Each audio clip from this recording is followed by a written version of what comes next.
돈은 피할 것도 두려워할 것도 아닙니다. 가까이 지려면 편안해지십니다. 돈을 생각하는 시간, 옥 대표입니다.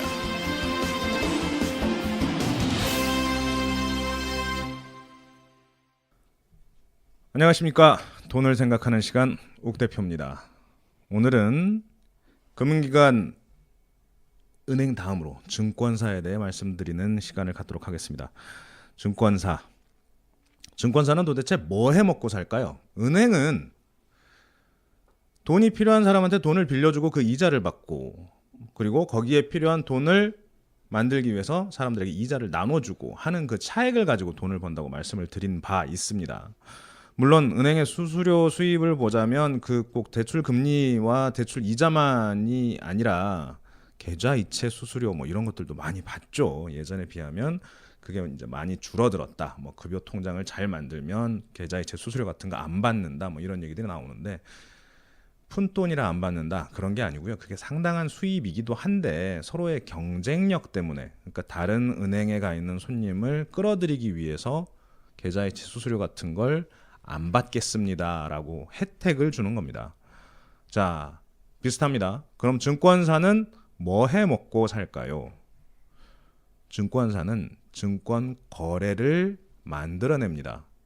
A라는 사람과 B라는 사람이 만나서, 자, 제가 돈 드릴 테니까 당신이 가지고 있는 삼성전자 주식을 나에게 내놓으시오 라고 하면, 옛날 같으면 400년 전 같았으면 그러면 삼성전자에 같이 손잡고 가야죠.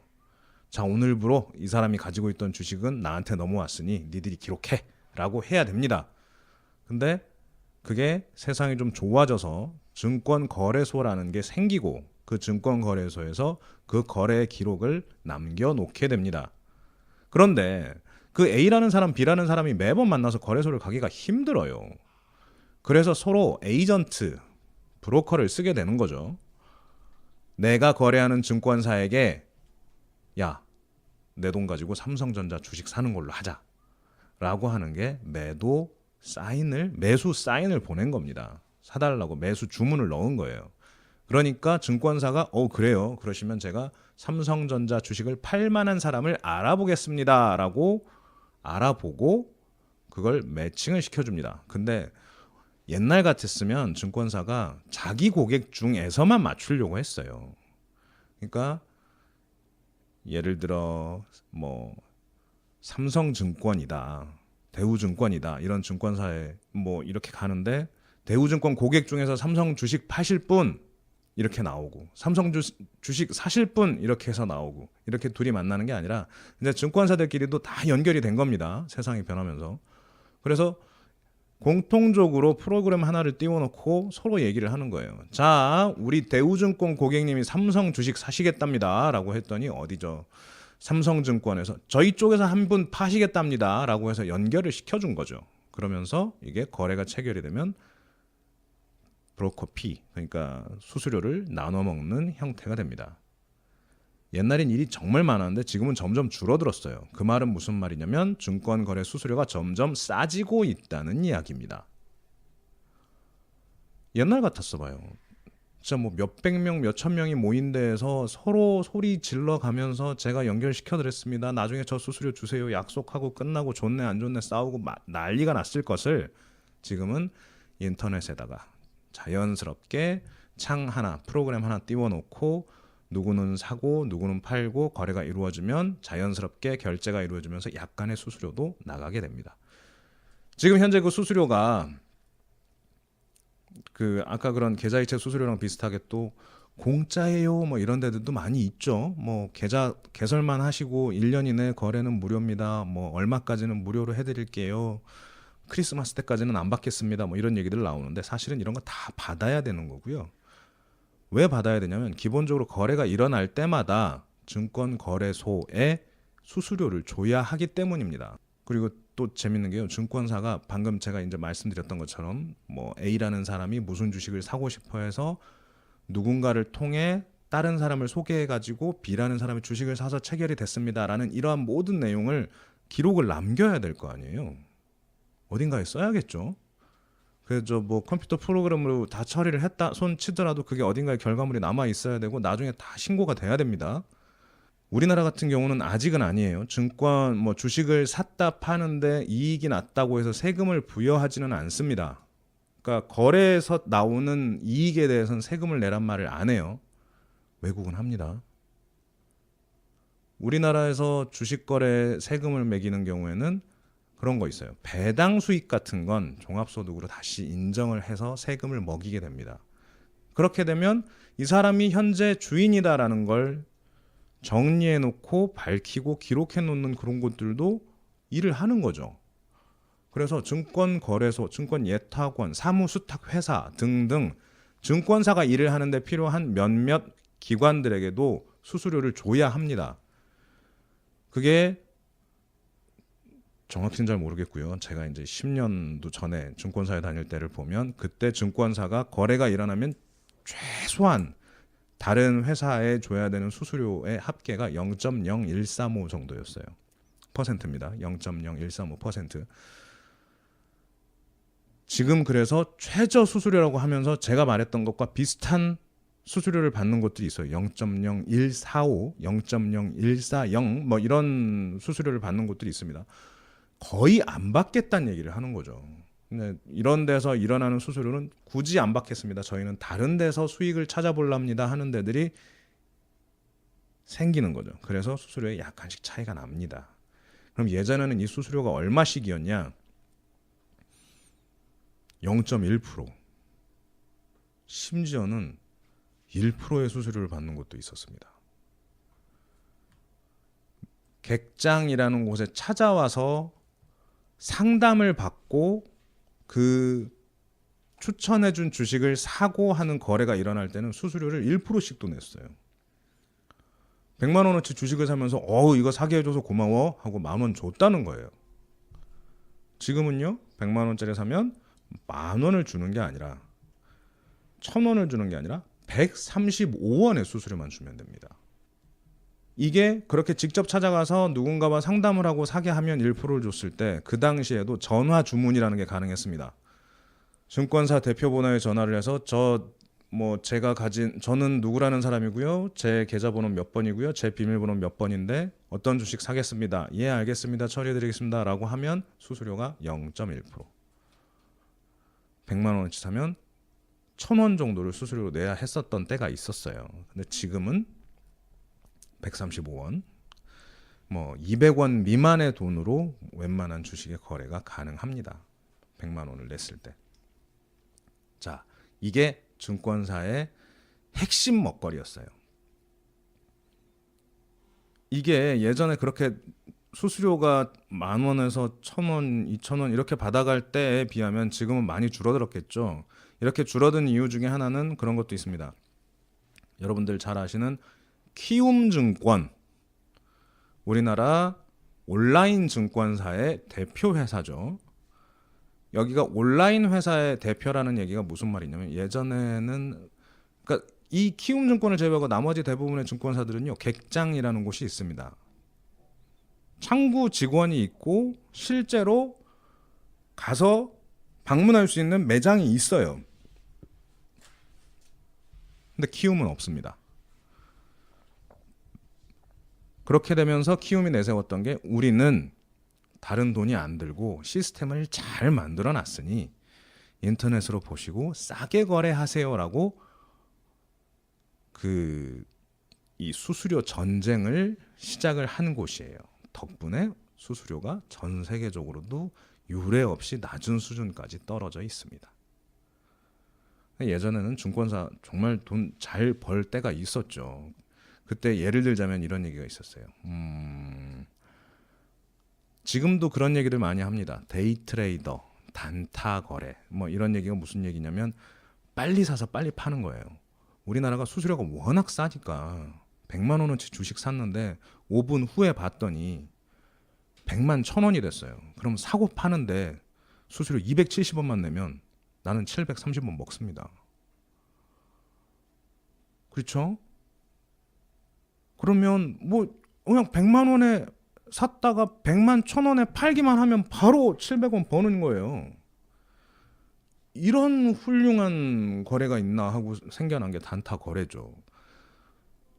소문에 의해서 사람들이 이쪽으로 몰린다. 그러면 그 주식만 쭉 그 방향대로 사는 거예요. 샀다 팔았다 샀다 팔았다 하면서 이렇게 갑니다. 그러면 증권사가 제일 좋아하는 손님들도 이런 손님들이에요. 왜?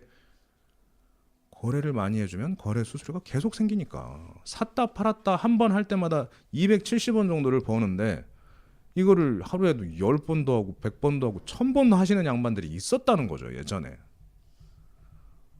그럼 270원은 별게 아닌데 2,700원, 27,000원, 27만 원이 되면 훌륭한 거죠. 그래서 큰 금액으로 매일같이 계속 자기 자본을 회전을 시켜주시는 분들, 이런 분들이 증권사한테는 최고의 고객이었습니다.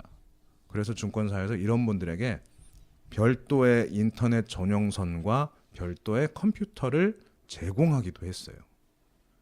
거래 많이 해주시라고. 그러면 또 그분들은 거래일마다 그 당시 얘기입니다. 뭐 공중 30회전, 그러니까 자기 자본 가지고 30번을 돌렸다라든가 뭐 100번을 돌렸다라든가 이런 게 이제 전설처럼 나오는 얘기였죠. 외국은 이런 케이스가 많으냐? 외국의 수수료가 조금 더 비쌉니다. 그래서 이런 일들이 그렇게 많이 안 일어났었고 데이 트레이더들이 우리나라보다는 그 숫자가 적기도 합니다. 이게 증권사의 기본 베이스였어요. 근데 좀 이상하죠. 옛날 같으면 그러면 한 번 거래할 때마다 10,000원씩 벌던 사람들이 이제 200원씩 버는데 270원씩 버는데 이거 너무 적어진 거 아니냐. 그럼 그걸 증권사에서 어떻게 메꾸느냐라는 얘기가 나오게 됩니다. 그래서 증권사들이 무언가 다른 일들을 합니다. 그게 뭐냐면요. 좀 전까지 제가 말씀드렸던 거는 개인 투자자들을 대상으로 한 영업이었다면 이제는 큰 고객들을 찾게 되는 거죠. 예를 들자면 기업 고객입니다. 기업에 가서 아니 현금 그렇게 많이 갖고 계시면 뭐합니까? 그거 가지고 저희 쪽에 한번 오셔서 투자에 대한 상담 좀 해보시죠. 이 상품도 사보시고 저 상품도 사보시고 이렇게도 해보시고 저렇게도 해보시고 하는 것들이 증권사의 수익 모델이 되기도 한 거죠. 그리고 주요 장사 중에 하나가 IPO, 기업 공모라고 하는 행위입니다. 돈을 많이 버는 기업이 생겼어요. 그럼 그 기업한테 가서 지금까지 정말 잘해 오셨는데 이제 더 잘하시려면 자금도 필요하실 거고 조금 더 공신력을 가지고 직원들도 만족해 하시게 하려면 이제 진짜 시장으로 나오십시오. 여기서 시장이란 증권시장을 얘기합니다. 주식시장에 상장을 시켜서 모든 국민이 당신네 회사를 알아볼 수 있게 하시고 당신네 회사의 주식을 거래할 수 있게 하십시오. 그리고 지금까지 당신네 회사의 주인이었던 주주들에게 그 회사의 지분을 팔 수 있는 기회도 만들어 주셔서 여러 사람들이 복되게 하십시오라는 게 이제 이 IPO라는 거죠. 자, 이 IPO를 하는데 증권사 사람들이 이제 가서 이렇게 일단 IPO 하자고 설득을 합니다. 그리고 IPO 조건에 맞도록 회사를 컨설팅을 하기도 하고요. 거기에 필요한 온갖 절차를 대신 진행을 해줍니다. 자, 여기서 또 산으로 살짝 갔다 올까요? IPO라는 것에 대해서 다시 한번 살짝 말씀을 드리면 한 10명에서 동업을 했어요. 한 명이 돈을 좀 많이 내고 나머지 9명이 돈을 조금씩 내고 장사를 시작을 했습니다. 이게 근데 너무 잘 돼요. 잘 돼서 직원이 100명, 200명이 됐습니다.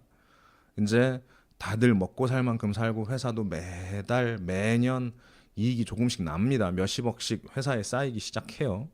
그랬더니 그 10명 중에 한 명이 이제 나가겠대.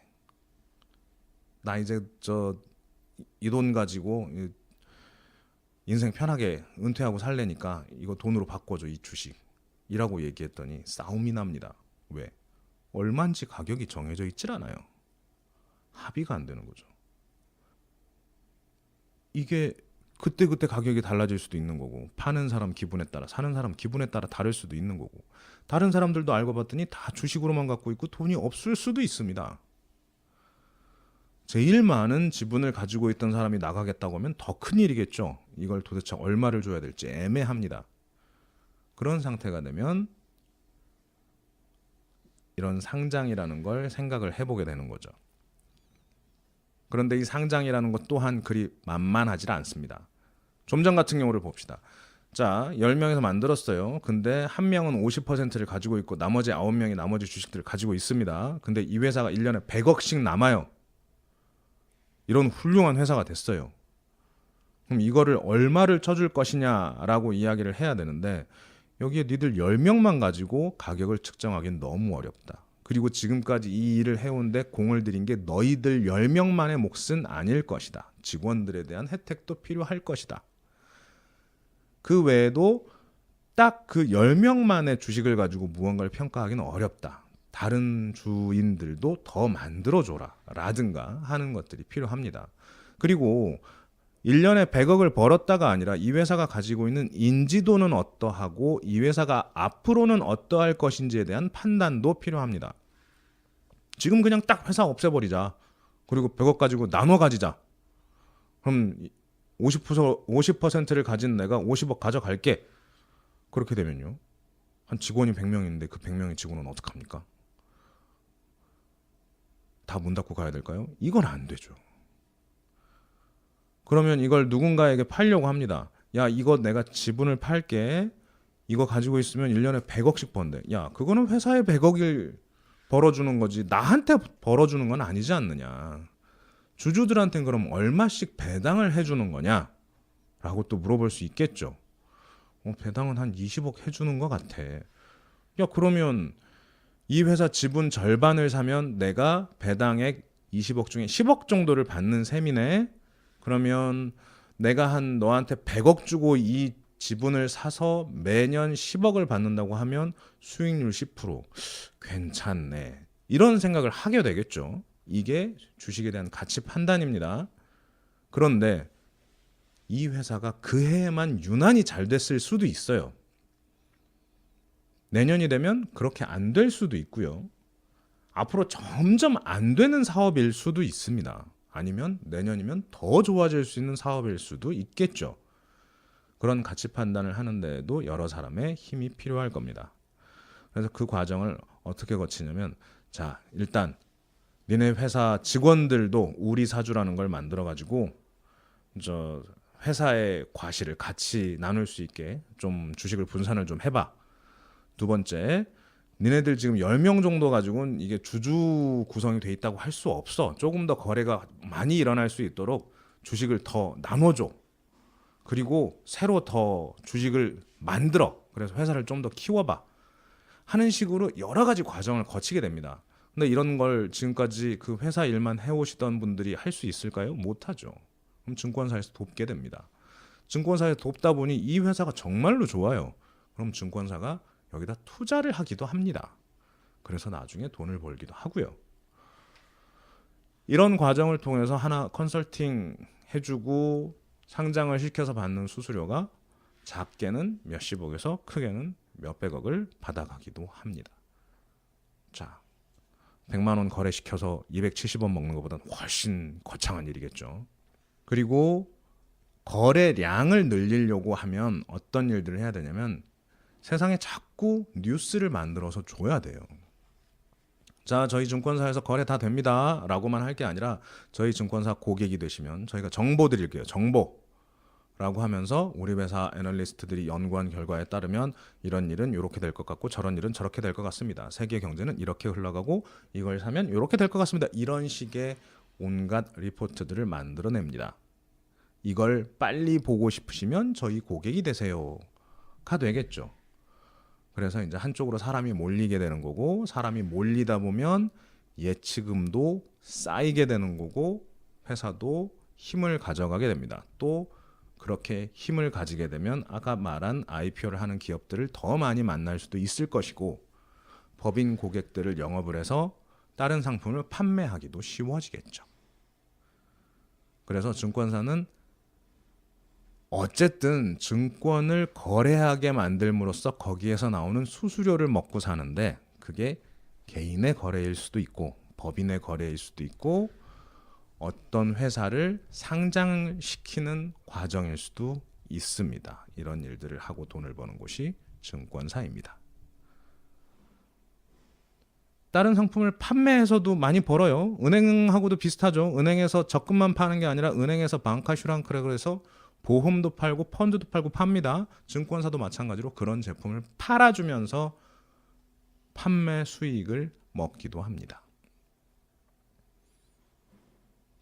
자, 증권사 어떻게 먹고 사는지 대충 이해가 되셨는지 모르겠습니다.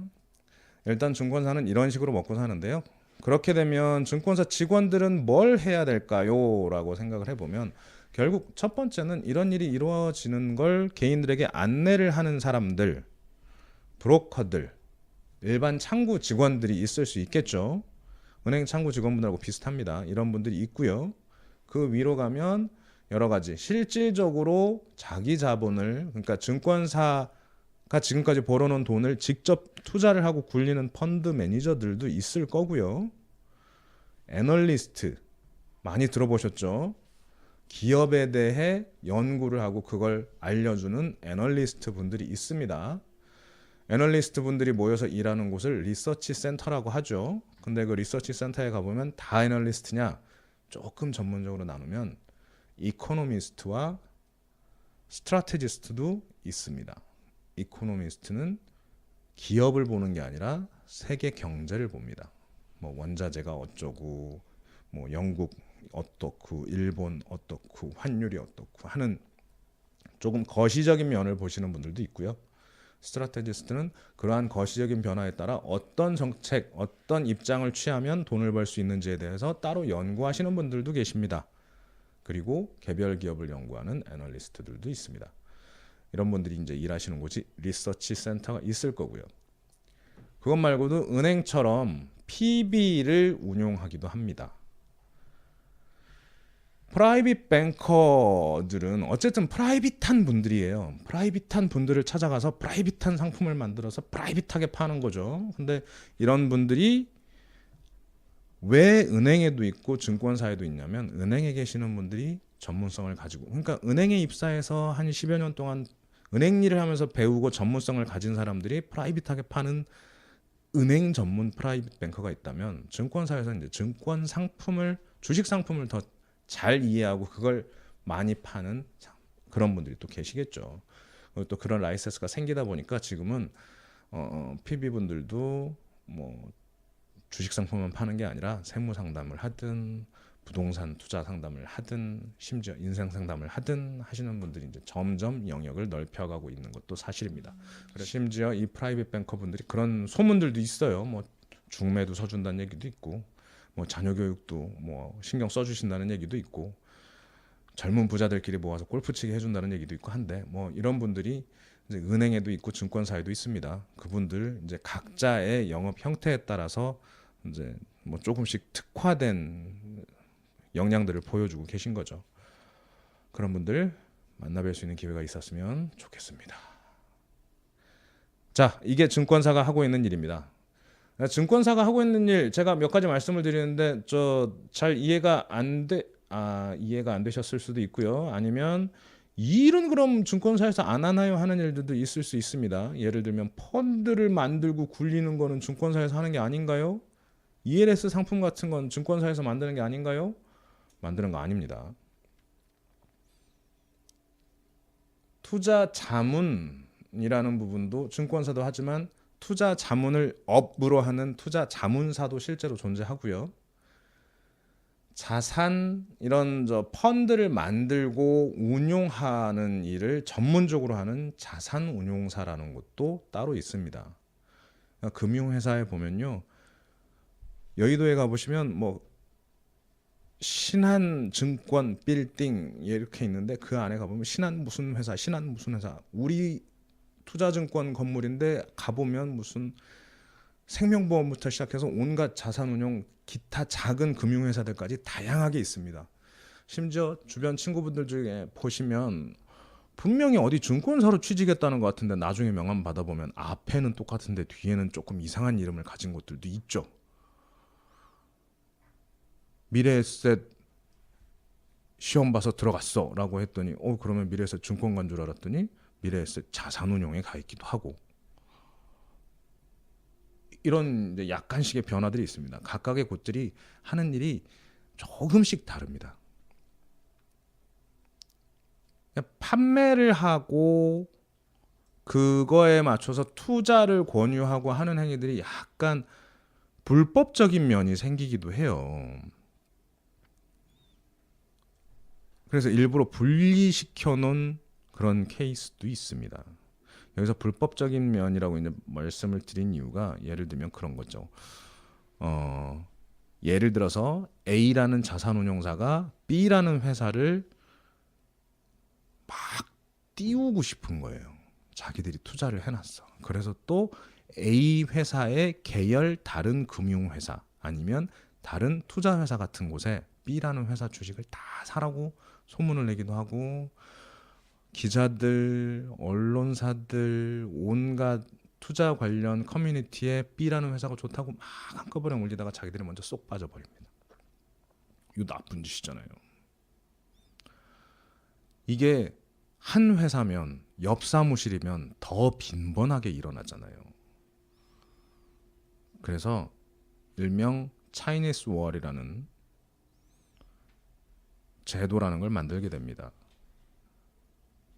투자와 판매를 분리를 시켜놨다고 하는 거예요. 그래서 자산운용사와 그 상품을 판매하는 증권사가 떨어져 있습니다. 자, 이해가 되셨는지 모르겠습니다. 증권업이라는 게 예초에는 좀 쉬웠던 것 같아요. 그냥 주식을 팔고 그거에 대한 수수료를 받아먹는 회사. 여기서 끝이면 쉬웠을 텐데 이게 점점 확대가 됩니다. 금융상품도 늘어났고 금융시장도 커졌고 이해관계자도 많아지면서 하는 일도 다양해졌고요. 조금씩 그 일을 나누기도 했습니다. 제가 정확하게 말씀을 드리지 않는 이유 중에 하나는 그런 것도 있어요. 이게 법이 바뀌면 증권사, 금융회사가 또 다르게 바뀝니다. 예전에는 신탁회사라는 것도 따로 있었어요. 무슨 투자 신탁 뭐 이런 거 기억나시는 분들이 있을지도 모르겠어요. 근데 지금은 그런 이름을 가진 회사 찾아보기 힘듭니다. 자산운용사가 대신하고 있는 상황이에요. 이렇게 법 제도가 바뀔 때마다 회사의 이름이 바뀌기도 하고 회사를 만드는 요건이 달라지기도 합니다. 참고로 예전 같은 경우에 투자 자문업을 하려고 하면요. 자본금이 30억이나 있었어야 했습니다. 그리고 투자 자문을 하기 위한 인력도 일정 규모 이상이 필요했습니다. 근데 지금은요. 그 투자 자문업을 점점 더 풀어주고 있다고 해야 될까요? 그러니까 뭐 직접 운용을 하는 게 아니라 자문만 해준다라고 하면 뭐 니네가 자본금이 없으면 또 어때? 뭐 투자 자문하는 방향이나 입장이나 생각이 다르다면 인원수가 좀 적으면 어때? 하는 식으로 해서 규제가 조금 풀린 것도 사실입니다. 자, 오늘은 은행보단 좀 어려웠습니다. 증권사가 하는 일은 일단 점점 많아지고 있고요. 앞으로도 늘어날 것 같아요. 그래서 막연하게 증권사에 취직하고 싶어가 아니라 금융업에 종사하고 싶어 정도로 금융이라는 곳은 조금씩은 기본 틀은 바뀌진 않았어요. 그러니까 자본주의 시장 경제 하에서 일어나는 주식과 관련된 일들이 벌어지는 곳이 금융시장인데요. 거기서 다루는 물건들은 크게 달라진 게 없는데 기법이나 업무를 구분하거나 익히거나 하는 부분에 있어서는 조금씩 변화가 있는 것 같습니다. 그래서 그 금융업에 종사하고 싶다 하시는 분들은 이런 증권사가 하는 일이 어떤 것인지 조금 더 관심 가지고 지켜보시면 좋을 것 같고요. 그럼 우리가 할 수 있는 일은 뭐냐? 우리가 할 수 있는 일, 그러니까 일반적으로 월급을 받고 경제 활동을 하고 있는 우리에게 증권사는 어떤 곳이냐? 자, 우선은 주식 투자를 하기 위해 한 번은 만나봐야 할 곳이겠죠. 은행하고 똑같습니다. 판매는 여기서 합니다. 근데 그러면 증권사 창구에 있는 사람이 하는 말을 모두 믿어도 좋을까요? 아니죠. 공부는 분명 많이 하셨겠지만 그분들 또한 직업인이고 그분들 또한 판매에 대한 대가를 받으시는 분들입니다. 그분이 말씀하셨다고 완전히 믿으면 안 됩니다. 그냥 이 상품은 어떤 상품이고 어떻게 운용되는지 등에 대해서 가르쳐 주시는 분이라고 생각하고 편하게 만나 주시면 될 것 같고요. 두 번째, 증권사는 은행의 대체제 역할을 하기도 합니다. 은행 말씀드릴 때도 저 계속 말씀드렸는데 편하게 생각하세요. 어려운 것 아니에요. 우리 잡아먹지 않아요. 무섭지 않습니다. 가셔서 이야기를 많이 나누다 보면 은행에서 우리한테 주는 혜택이 어떤 것인지 알 수 있다고 말씀드린 바 있는데요. 증권사는 그런 은행을 대체하기도 합니다. 예를 들어 CMA 계좌라는 게 있습니다. 무엇의 약자인지를 중요하게 생각하실 필요는 없고요.